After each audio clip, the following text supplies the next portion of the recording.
दंगल रण बनता जा रहा है, क्योंकि हर एक पार्टी का वरिष्ठ नेता उसको सपोर्ट करने के लिए हर एक हलके के गांव के अंदर उतरता जा रहा है। आज की अगर बात की जाए तो आज कांग्रेस से राज्यसभा सांसद और एक वरिष्ठ कांग्रेस नेता दीपेंद्र हुड्डा यहां पहुंचे थे। और आपको बता देते हैं, चंदन नगर के ऊपर आज चुनावी कार्यालय का उद्घाटन किया गया। इसके अलावा दीपेंद्र हुड्डा ने कई बड़े निशाने साधे हैं विपक्ष के ऊपर। आइए सुनवाते हैं आपको क्या कुछ उन्होंने कहा। लेकिन इस बार मैं दावा करके आपके बीच में खड़े होकर कहता हूं कि आदमपुर का ये चुनाव ऐतिहासिक चुनाव है। आप जयप्रकाश जेपी जी को विधायक बनाइए और ये बुनियाद जो आप 3 नवंबर को रखेंगे 2024 के अंदर, चौधरी भूपेंद्र सिंह हुड्डा जी को चंडीगढ़ के अंदर मुख्यमंत्री बनाएगी और इस हलके का विकास हो जाएगा। और मैं एक बात और यहाँ खड़े होकर कह देता हूँ, मैं जयप्रकाश जी की तरफ से भी कह देता हूं और हमारे आदरणीय सांसद दीपेंद्र सिंह हुड्डा जी और हमारे सीएलपी लीडर भूपेंद्र सिंह हुड्डा जी की तरफ से भी कह देता हूं कि भाई सुख है आपका है, आपकी मर्जी, बुलाना बेशक मत बुलाना, लेकिन भगवान ना करे कभी कोई दिक्कत आ गई, कभी कोई परेशानी आ गई तो आदमपुर की जनता को एक संदेश कांग्रेस पार्टी का दे देना। भाई दिक्कत के अंदर एक बाजू आपके जयप्रकाश खड़ा पाएगा, दूसरे बाजू दीपेंद्र हुड्डा खड़ा पाएगा और पीछे पलट कर देख लेना चौधरी भूपेंद्र सिंह हुड्डा थारे पीछे खड़ा पाएगा। आपके दुख नहीं आने देंगे, ये वादा आज आपसे करते हैं। आखिरी लाइन और बोल देता हूँ साथियों, थोड़ा समय कम सोना समय है, थोड़ा समय है, पूरा जोर लगा दो। कुछ लोगों को हम जगाते हैं भाई, कुछ लोगों को तुम जगा दो।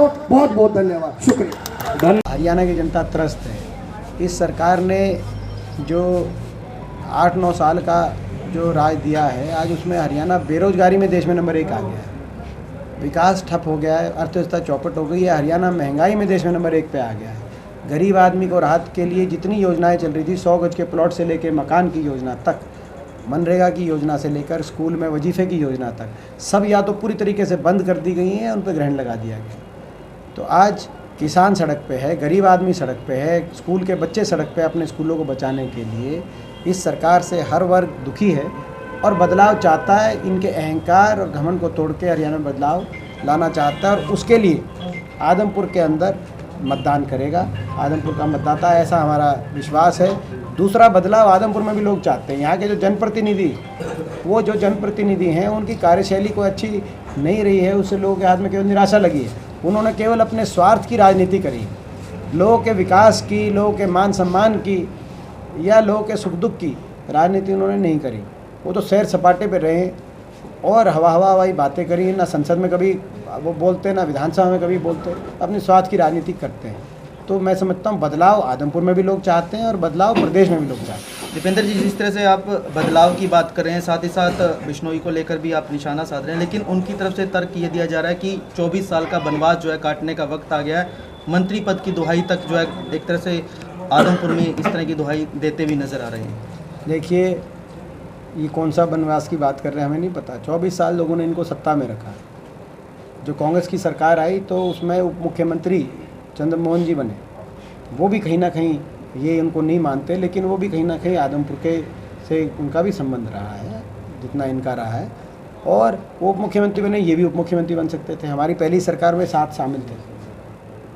तो बनवास किस रूप में, विकास कार्य जितना कराना चाहे तो करा सकते थे, मगर भरी सरकार को छोड़ के भागे।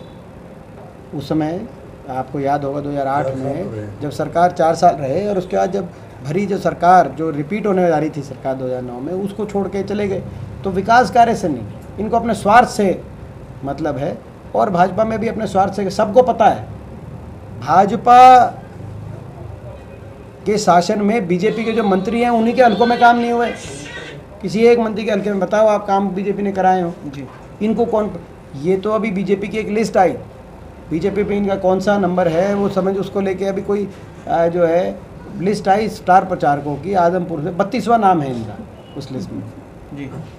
कांग्रेस में तो फिर भी दूसरे तीसरे नंबर पे इनका नाम आ जाता था, अब 32वां नाम आया, वो भी आदमपुर से 32वां है जी। बाकी हरियाणा के किसी और हल्के में कौन सा नंबर देगी बीजेपी इनको, वो आप बीजेपी से पूछो। ठीक है। दीपेंद्र जी, जिस तरह से आप बता रहे हैं कि 32 प्रचारकों में इनका नंबर जौन सा भी आप बता रहे हैं, लेकिन 33 स्टार प्रचारक कांग्रेस ने भी रिलीज़ करे। अगर कांग्रेस की स्थिति की बात कर ली जाए, दीपेंद्र हुड्डा ग्राउंड में नजर आ रहे हैं, लेकिन शैलजा और इसके अलावा रणदीप सुरजेवाला जो एक तरह से एलिगेशंस लगते रहे हैं, वो कहीं ना कहीं दूरी बनाए। कुछ नहीं, सारी कांग्रेस एकजुटता से लगी हुई है। हमारे सारे जो स्टार प्रचारक हैं वो सारे या तो आ चुके हैं, आ जाएंगे। अब रावदान सिंह जी को देखिए जी, हरियाणा के दक्षिण हरियाणा के सबसे वरिष्ठतम अगर नेताओं में गिनती है तो रावदान सिंह जी की गिनती है। आप सुरेंद्र पवार जी को देखिए, अगर बड़े बहुमत के साथ जो है अगर कोई जीता है सोनीपत से, अगर राजीव जैन कविता जैन जी आए तो आप उनको स्टार प्रचारक, लेकिन 40,000 से जिन्होंने हराया उनको सुरेंद्र पवार जी वहाँ से विधायक बने। ये आपको हमारे तो ये तो देखो मीडिया को भी थोड़ा सा समझना पड़ेगा। अगर मनीष ग्रोवर जी आए तो स्टार प्रचारक, लेकिन अगर भूषण बत्रा जी वोट मांगे जिन्होंने रिकॉर्ड मतों से उनको वहाँ से हराया तो वो आप, अगर रामविलास जी आए, रामविलास शर्मा जी तो स्टार प्रचारक, अगर रावदान सिंह जी जिनको जिन्होंने महेंद्रगढ़ से उनको हरा के आए तो ये तो आप नहीं, वो तो सारे हमारे 39 जो है स्टार प्रचारक है, लगभग सारे या तो आ चुके या आएंगे। अच्छा दीपेंद्र जी, ये जानना चाहेंगे, जिस तरह से मंच से भी आप लगातार जो है आदमपुर का हवाला देते हुए हरियाणा की सत्ता का अंदर दाखिल होने की बात कह रहे थे, इसको किस तरह से देखा जाए? नहीं, इसमें देखिए जो हमारा यही है कि ये सत्ता परिवर्तन का भी, सत्ता घमंड तोड़ने का भी, खट्टर सरकार एक ही वो बटन दबेगा, उससे खट्टर सरकार को भी लोग संदेश देंगे और उसी बटन से आदमपुर में भी बदलाव लाने का काम करेंगे।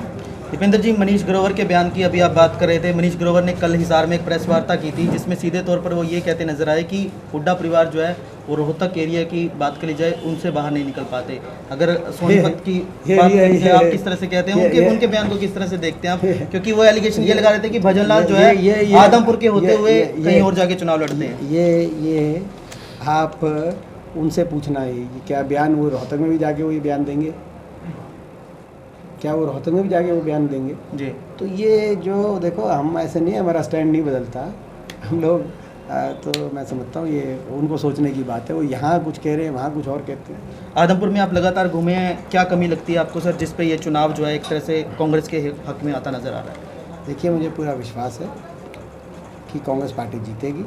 हम अपने 10 साल के शासनकाल के दौरान कराए गए काम के आधार पर हम हरियाणा को दोबारा से विकास की तरफ लेके जाने की उम्मीद के आधार पर और विश्वास के आधार पर हम हरियाणा के हर वर्ग को के हित में फैसले लेकर दोबारा से देश में नंबर 1 पे हरियाणा पहुँचे, एक उदाहरण बने हरियाणा प्रदेश का पूरे देश के अंदर। उस आधार पर हम बदलाव के लिए वोट मांग रहे हैं, जिसमें ऐसा हरियाणा जिसमें गरीब सक्षम हो, जिसमें किसान खुशहाल हो, जिसका कर्मचारी, छोटा व्यापारी, हर वर्ग के चेहरे पे खुशहाली हो, खुशी हो, ऐसा हरियाणा दोबारा बने। उस आधार पे हम वोट मांग रहे हैं।